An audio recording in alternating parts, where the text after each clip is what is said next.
I think what Sheikh Zayed did was make clear to the people of the different emirates that there was one united state that could be the focus of their identity. And he was very clear that that was something you had to foster through education and, above all, through an engagement with your own past, an understanding of your past.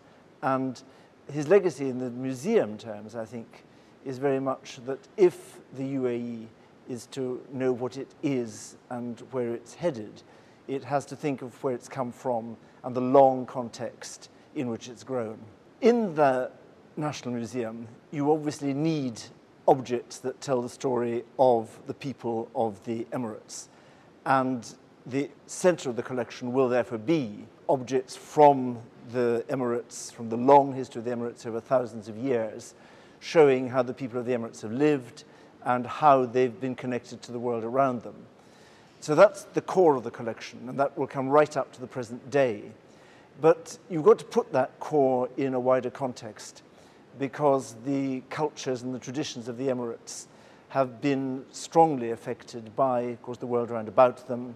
So the objects will reveal the other cultures with which the Emirates have traded, with which they've had connections, the long world of Islam in which the Emirates have grown, those objects of context in which you set the National Museum's objects, the story of the nation. I think this exhibition shows in some ways what a National Museum can be and why that idea is so important. Because in this exhibition, you can see many of the themes that will be, I think, in the Zayed National Museum.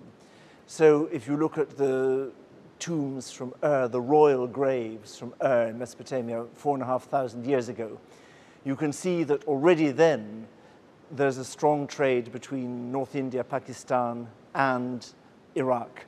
The beads come from the Indus Valley, they're worked there, but not only are they worked there and then shipped to the Gulf, the craftsmen come from India to work in the Gulf.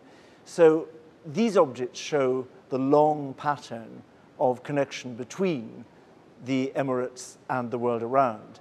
But it also shows, if you look carefully at the objects, that the role of the ruler, whether it's Sheikh Zayed or whether it's a ruler in Mesopotamia, never really changes. I mean, the ruler is the man who has to make sure that the laws are in place. He has to defend the country against its enemies. He has to look after the military side. He has to organize education. All these things you can see in this exhibition here.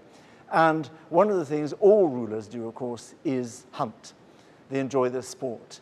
So the wonderful lion reliefs behind me, showing the king at sport with his lions, that notion of the ruler in connection with the natural world, hunting, enjoying, relaxing, as Sheikh Zayed did, for instance, with falconry, which will be a large part of the National Museum, will be his story of falconry, conservation, animals. So the whole idea of what a ruler does, how he makes shapes and keeps a state, and how that state lives in the world around, you can see in this exhibition. And that, I think, is why this exhibition, in some ways, gives an idea of the kind of stories, the kind of approaches that will be seen and will be shown in the Zayed National Museum.